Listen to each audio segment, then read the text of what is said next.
Since this was an English afternoon, I'll carry on in English. I was amazed at hearing the Finnish lecture this afternoon. They're actually building an organization with which to fight a war. They're building resilience into it. They will be able to take punishment and fight back. Whereas another organization I know are placing all eggs in one basket, construct a expeditionary corps, able to go abroad on short notice and bomb obstreperous Arabs. It's amazing the differences, aren't they?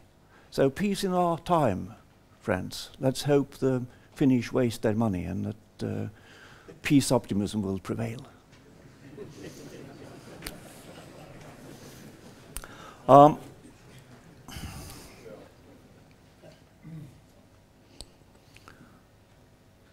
Commandant, thank you for having me. General, sir.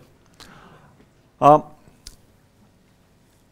and control sometimes tend to bog down about a discussion where all those little squares are placed everywhere. Intensely interesting for those who are within the squares, and of sharply decreasing interest once you get out of them. So I won't speak about this.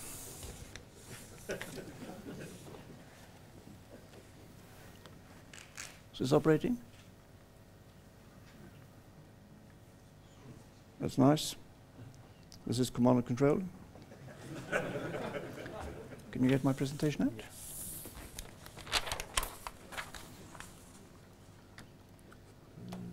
Presentation 214. Thank you. I'll speak about one aspect of this, what I call the miniaturization of air power, and a few images.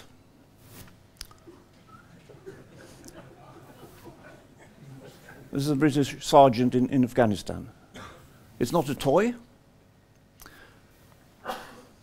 It's a Black Hornet. It's produced in Norway. It's a spy drone.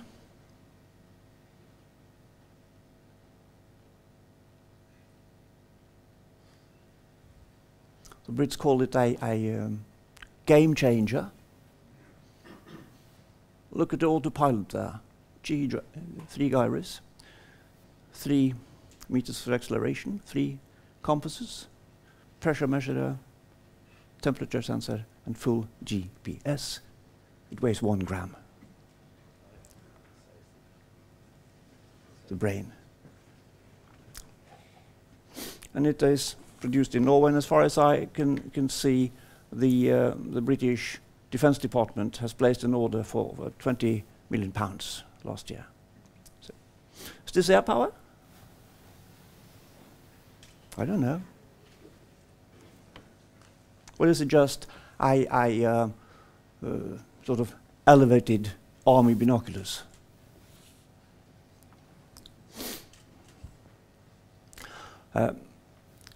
Now, I do not intend to present you with sort of amazing bits of technology here. I'm an historian.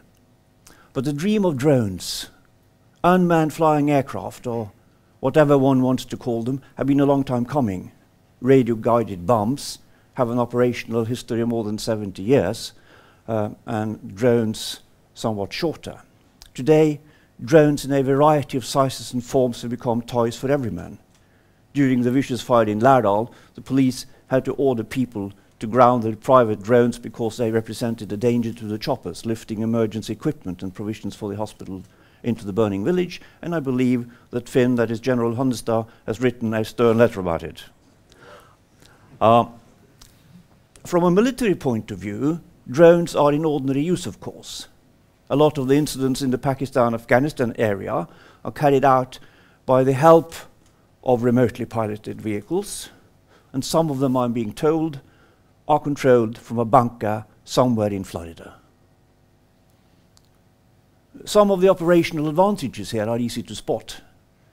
They are small and difficult to detect. They can stay in the air for a very long time. They are relatively cheap, and since they do not carry a pilot, the operational risk is low. In short, they represent a new dimension to air power as a very flexible instrument. From an organizational point of view, this miniaturization of air power presents some problems. It is not difficult to see that it challenges the vested interests of the most powerful group in any air force. If this development is as deep as I think it is, we will over time see new organizational patterns develop. This is quite normal in times of new technologies breaking through. It is usually a painful process. When digitalization in printing took place, the old craftsmen, the typographers, fought hard against it. Today, they are no longer there. Some of them retrained as graphical designers, others retired. I'm not suggesting that we will see a development as deep. No one is predicting the end of piloted aircraft. But up to now, Air Force and air power has been a closely knit couple. The air forces have produced air power. The air forces have represented air power, have held a deep knowledge of air power, and have hopefully also thought about air power. The absurdly optimistic of air power proponents have even spoken about global reach and global power, perhaps suggesting that there still may be some thinking to do. But I do think it is disturbing to see that many of the drone operations carried out in Pakistan or Yemen and other areas in the Far East is not carried out by the air forces, but by the CIA. The writing on the wall that I'm addressing here, a central command question, is of course that the near monopoly of air power held by the air forces may be breaking. The marriage may end in a divorce, not uncommon these days, as some of you might know. Operating killer drones in the Far East obviously raises difficult moral and ethical questions. When enemies are neutralized, taken out, killed or executed, use whatever you like, this use of military might is problematic. Perhaps we should leave this sordid business to others and not get our hands dirtied. It may be tempting to wait for a proper war while simultaneously propagating the flexibility of air power. The problem with this is, of course, that the flexibility is demonstrated in the operations going on every day in the areas just mentioned. Air power has proved useful in pinpoint operations. The miniaturization of air power has further underlined some of its basic characteristics: cheap, flexible, and low risk. I'm not presenting a solution to anything in this little afterthought. I'm only suggesting that the effect of not doing anything might be that your right to represent not only the Air Force but also air power may be broken. The days where air power was kept within the Air Forces may be coming to an end. Of course, some of the gentlemen on the front rows here with gold on their lapels or collars may not want to think about this. They will, like me, be out before drones are in numbers anyway. But the cadets up there, the youngsters, you need to think about this. And I underline, I do not know to what extent we will use these things, and if at all how, but I will strongly recommend that we start thinking and analyzing what is going on. My conclusion is simple. New technology will create some mess if introduced and integrated. It will create considerably more untidiness if imposed later by external events. And what is at stake here, however, is more than just a fear of organizational havoc.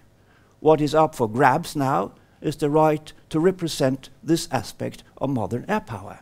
If you do not want to, I'm quite certain that somebody else will.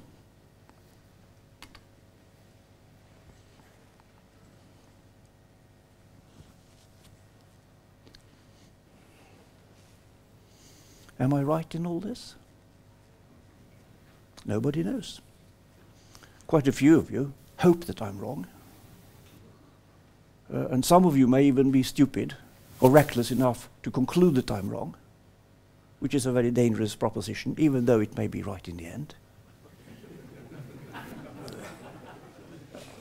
we need to be proactive. We need to take action. We need to start thinking now, because if not,